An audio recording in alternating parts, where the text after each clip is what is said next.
Chaos, chaos.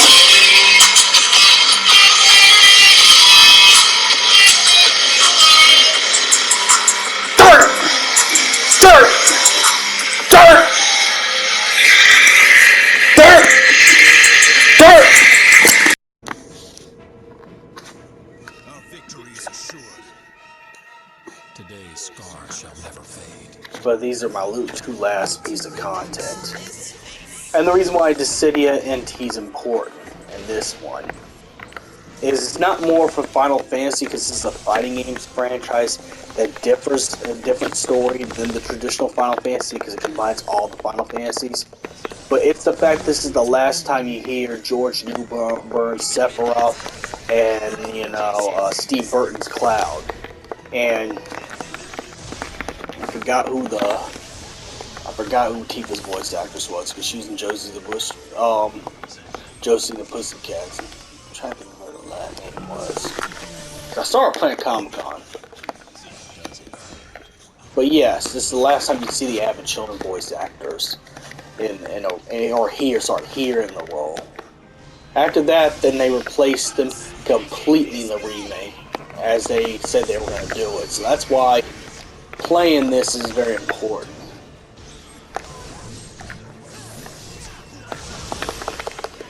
That's why I'm doing this. I'm gonna do the Tifa next. And also this is because the Dissidia franchise, besides Urgets, because Urgets don't really count as a Final Fantasy. It was a Namco collaboration project that had it so you could play Final Fantasy 7 characters as all guest characters. But this one's gonna be very important. Because in the PSP, since I can't get the PSP, to upload things, because I don't, I don't have the capture card for the PSP to play the previous Dissidia, so you have to deal with it. But besides, Dissidia NT is the same characters, just a little aged up from the original Dissidia. But, what was I saying? Oh, but anyways. It's also important because Dissidia is actually the true Final Fantasy game that was making Sephiroth playable. Because in the original Final Fantasy VII, you couldn't play Sephiroth at all. You could see his stats, and he's in your party. But before remake ever was a thing, before that was a thing, Sephiroth was playable in Dissidia. Because even in the original and the second game, and in the in-between import game, you were able to play Sephiroth's story because you could play the villains as well.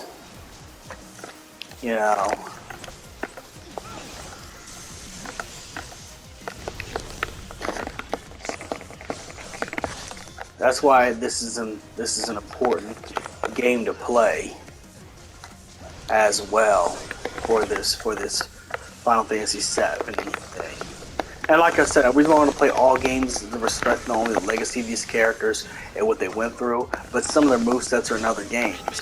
Like in the remake, Sephiroth uses Heartless Angel. Heartless Angel, before he got the wing, was only an attack in Kingdom Hearts 1.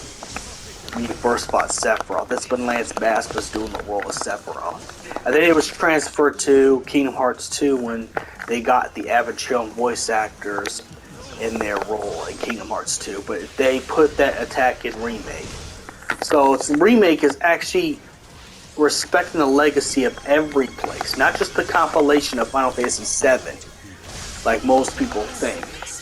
But it's like they're taking the respect from all the previous entries. To show you this is a different Final Fantasy VII than the one you knew. The one we knew. The one I just recently played.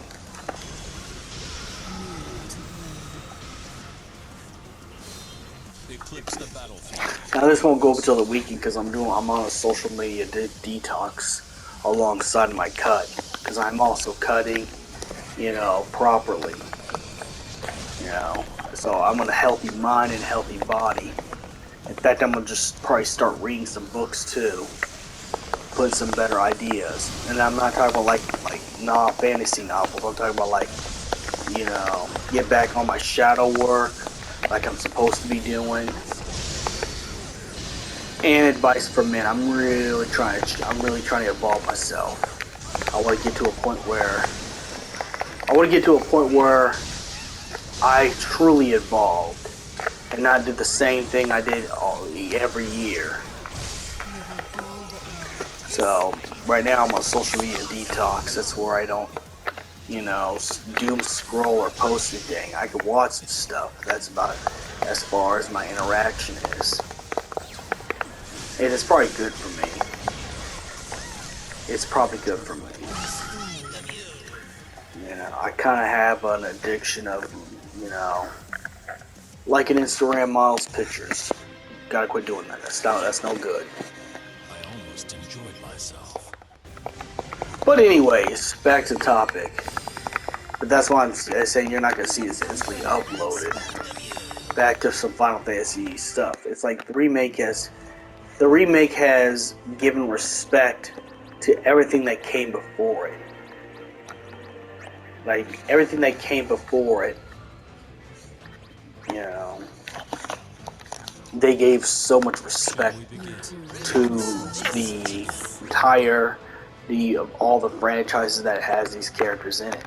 In fact, the DLC thing in Clarice's Core Reunion, where you get Dark Fire, Dark Thunder, and Dark Blizzard, that's based off the Kingdom Hearts Birth by Sleep boss battle, when Zack gets possessed by the same darkness that Cloud got possessed by, and later on in Kingdom Hearts 1. So it's like, it's a legacy thing. It really is a huge legacy thing.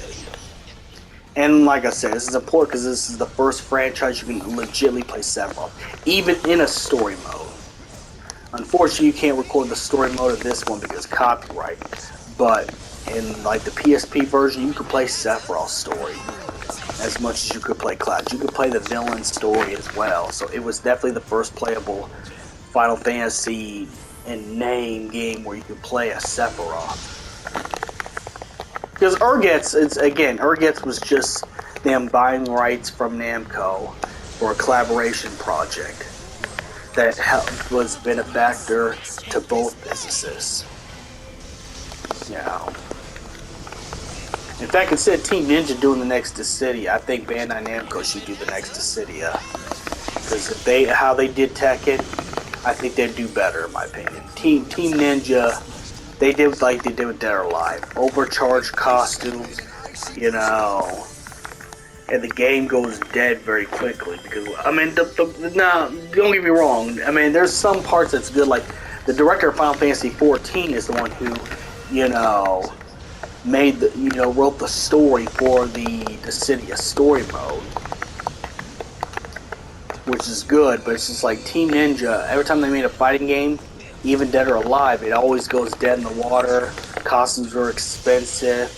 It's just for people that are faithful fans, but it's like Team Ninja can never hold on to anything. So I think, if anything, Square Enix should probably get in contact with Bandai Namco. If not, make it of the Dissidia, make it Urgetz with the new graphics, remake graphics. You know. But this time where they have their own movesets and they're not just mere characters that can do that. Now, what I've seen with Tekken, I think Bandai Namco should be completely involved with making a fighting game for Square Enix. It don't even have to be a Final Fantasy stuff. If Square Enix wants to make even their own fighting game, get in contact with Bandai Namco.